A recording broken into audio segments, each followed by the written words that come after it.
¿Qué tal, amigas y amigos de mi querido pueblo de Axtla de Terrazas? Esperando que tengan un excelente día. Bueno, pues quiero decirles que me encuentro aquí saliendo de la sesión que se llevó a cabo en el Tribunal Electoral del Estado. Y bueno, este mensaje va para toda la ciudadanía de Axtla de Terrazas, en el que con mucho gusto vuelvo a confirmarles que se acaba de ratificar el triunfo de los ciudadanos de Axtla de Terrazas que decidieron el pasado 2 de junio. Amigos y amigas, nuevamente les agradezco toda esa confianza que depositaron en su servidora. Quiero decirles que no ha ganado Clara, ha ganado Axtla de Terrazas.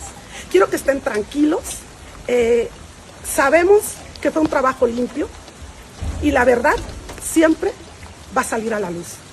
Axtla de Terrazas, quiero que estén tranquilos, tienen a una presidenta electa. El triunfo se acaba de ratificar y seguiremos sobre la victoria. Esa victoria que es de ustedes.